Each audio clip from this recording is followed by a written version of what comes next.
নমস্কার, Bandita and mother's ব্লগে সকলকে স্বাগত জানাই। এই যে চা নিয়ে বসে পড়েছি। চলো চা খেয়ে নিই, রান্না করতে হবে, দেরি হয়ে গেছে আজকে একটু উঠতে। চলো রান্না করতে দেরি হয়ে যাবে, মা আবার অফিস যাবে, মার শরীরটা একটু ঠিক আছে। চলো কাল সকালের দিকটা আবার জ্বর এসেছিল, এখন ঠিক আছে। চলো চাটা খেয়ে নিই, আবার তাড়াহুড়ো থাকে তো সকালবেলাটা অনেক, রান্না বান্না না সারলে সময় মতো মা আবার খেয়ে অফিস বেরোবে। এই যে চা খেলাম, এবার তাড়াতাড়ি করে চালটা ধুয়ে নিচ্ছি। তাড়াতাড়ি করে না কাজ সেরে নিলে আবার, আর আজকে যা গরম পড়েছে, কালকের থেকেও বেশি গরম। একদম রান্নাঘরে থাকতে পারছি না, নাইটি পরে রয়েছি, সেই নাইটি পুরো মানে নিগড়ে নিলে না পুরো জল বেরোবে এমন অবস্থা হয়ে গেছে। মনে হচ্ছে কখন রান্নাঘর থেকে বেরোবো। এত কষ্ট হচ্ছে, এত কষ্ট হচ্ছে কি বলবো, পারা যাচ্ছে না। আর রাত্রিরে ঠিক মতো ঘুমোচ্ছে না। আর এখন এই যে ভয় শোভা দিচ্ছি তো রাত্রিবেলা, মাথার যন্ত্রণায় মাথা ছিঁড়ে যাচ্ছে কি বলবো। মানে এত শরীরটা খারাপ লাগছে, শরীর দুর্বল লাগছে, আর পারা যাচ্ছে না। এত গরম সহ্য হয় নাকি? একটু আধটু হলো ঠিক আছে। আর এই যে ইলিশ মাছের ঝাল করব, ওই জন্য ইলিশ মাছটা করে রেখেছিলাম, নুন মাখিয়ে নিলাম, একটু হলুদ মাখিয়ে নিলাম, নিয়ে এবার ইলিশ মাছটা ভেজে নেব। আর হচ্ছে যে করব, আর একটা রান্না করব। মা আগের দিন ওই লাউ পাতাগুলো সেদ্ধ করে রেখে দিয়েছিল। কালকে তো ভাত হয়নি, ভাত হয়নি বলতে আগের দিনের ভাত ছিল, সেটা ভাজা করে নিয়েছি। আর হচ্ছে যে এই মাছটাকে ভেজে নেব। একটা পিঠ বেশি ভাজা হয়ে গেছে, ওই জন্য আর একটা পিঠ কম করে ভেজে আর তুলে নিয়েছি। আর ইলিশ মাছ তো নরম মাছ, আর সর্ষে বাটা দিয়ে দিয়েছি, লঙ্কা বাটা আর একটু নুন আর হলুদ, আর তো বেশি কিছু নয়। দিয়ে আর মাছ ভেজেছি যে তেলে, সেই তেলেই হচ্ছে যে করে নিয়েছি। আর ইলিশ মাছটা এত ভালো না, খুব তেল বেরিয়েছে, আর ইলিশ মাছটা খুব টেস্ট। রবিবার দিন সেই আনলাম, খেয়েছি রবিবার দিন। মা তাই বলছে যে শুধু ইলিশ মাছ দিয়েই ভাজা দিয়েই সব ভাত খাওয়া হয়ে যাবে। আর এই যে ভাতটা নাবিয়ে রেখে মাছ জলটা বসিয়ে দিলাম। আর এই মাছগুলো করছি, ভেজে রেখেছিলাম। তোতলাচ্ছি কেন রে বাবা, ভেজে রেখেছিলাম ওইগুলো এর মধ্যে দিয়ে দিলাম, ঝোলের মধ্যে। ঝোল বলতে ঝাল করব, একদম শুকিয়ে ফেলবো, বেশি ঝোল রাখবো না, কেননা সেই থেকে যায়, নষ্ট হয়। আর এটা ওই সর্ষে পোস্ত কিনতে পাওয়া যায় না, ওই কিনে আনা হয়েছে, কেননা সর্ষেটা এবারে এমন আনা হয়েছিল, সেটা তেতো হতো খুব। মা অর্ডার করেছিলাম, ওই সর্ষে পোস্ত নিয়েছি। এটা ভালো, এতে পোস্ত বেশি থাকে, ইমামির এটা, এটা খুব ভালো। তা যাই হোক, মাছ দিয়ে বেশি ফোটালাম না, কেননা ইলিশ মাছ তো ভেঙে যাবে বেশি ফোটালে। দেখো হচ্ছে যে, আর খুব কড়া করে ভাজিনি, একটা পিঠ কড়া করে ভেজেছি, একটা পিঠ নরম। বেশি ফোটালেই ইলিশ মাছ কিন্তু ভেঙে যায়।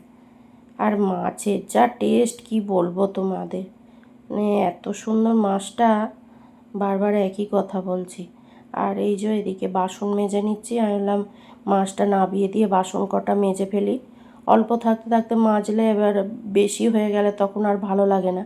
আর বাসনটা আরও মেজে নিচ্ছি, বাসনগুলো সরালে আবার ফ্যানটা গড়াবো, না হলে এতগুলো মানে বাসন সব হয়ে যাবে, অনেক হয়ে যাবে, আর ওইখানটা ফ্যান গড়াবো, ফ্যানটা গড়ানো যাবে না। তা যাই হোক, এখানে করে রেখে আবার মার জলটা দিয়ে এলাম এর সামনে। তা বাসনটা মেজে নিচ্ছি, মেজে নিয়ে আর তারপরে আর একটা তরকারি করব, সেটা ননস্টিকে করে ফেলবো, অসুবিধে হবে না।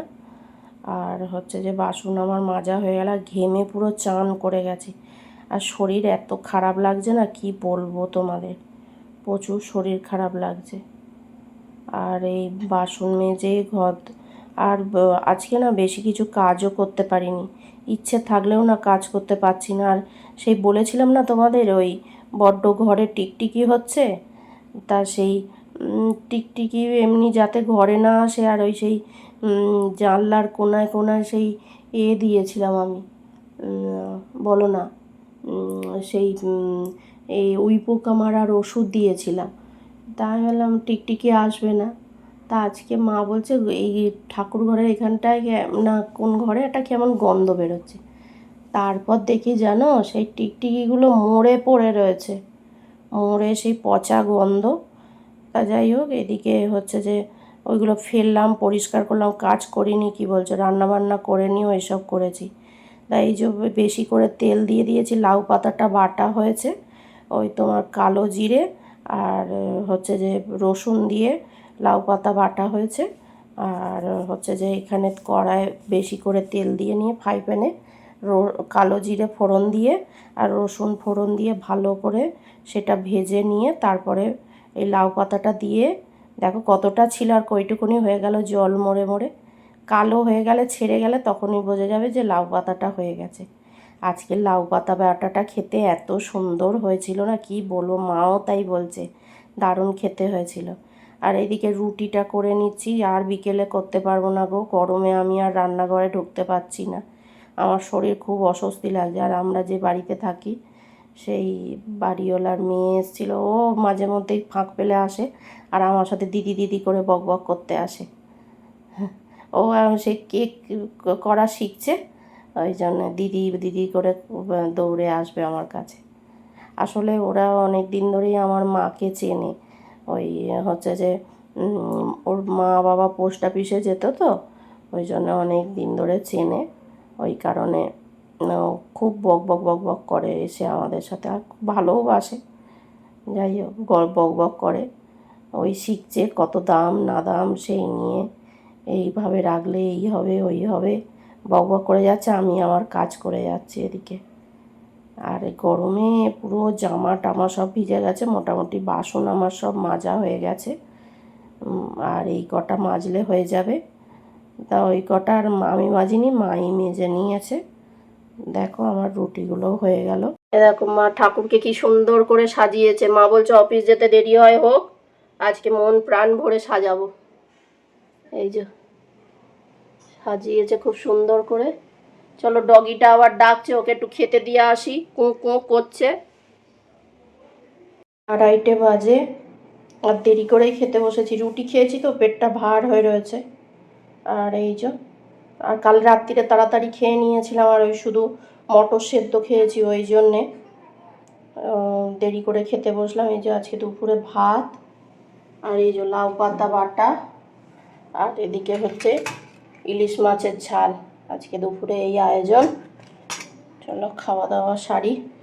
আজকে 2 জন এসছে, কালকে 3 জন এসছিল। ঘুরঘুর করে করে চলে যাচ্ছে খালি, মার সঙ্গে আসে, রোজ আসেনি, আবার পেছন ফিরে খাচ্ছেন, আড়াল করে খাচ্ছেন, আড়াল করে। ঠিক আছে, খেয়ে নিন খেয়ে নিন। ওই যে মা অফিস থেকে এলো, ডগিগুলোকে খেতে দেওয়া হলো বিস্কুট, মা এসে একটু শুয়েছিল, আর আমি এই চা করলাম, শুয়ে আবার ঘুমিয়েও পড়েছে, আর আমি চা করলাম, চা গরম হচ্ছে। চলো চা, হ্যাঁ চা খেয়ে নিই। এই যে ফোনটা চার্জে দেব। যাই হোক, ডগিটাকে খেতে দিয়ে এলাম, সে খাবে না, দুপুরবেলা খেতে দিইনি বলে তার রাগ হয়েছে, তাকে আবার আমি আদর করলাম, মা আবার ঘাট ধরে নিয়ে গেল, তারপর সে খেলো। বা কেউ না দেখলে বিশ্বাস করবে না, দুপুরবেলা খেতে দেওয়া হয়নি তাই রাগ হয়েছে। কালকে খেতে দিয়েছিলাম, সে খায়নি, ওই জন্য আজকে আর দুপুরবেলা দিইনি, রাগ হয়েছে তার। যাই হোক, ভিডিওটা তাহলে এখানেই শেষ করছি। তোমরা সবাই সুস্থ থেকো, ভালো থেকো, সাবধানে থেকো। আর ভিডিওটা যদি ভালো লেগে থাকে তাহলে লাইক করো, কমেন্ট করো, সাবস্ক্রাইব করো। দেখা হচ্ছে নতুন একটি ব্লগে।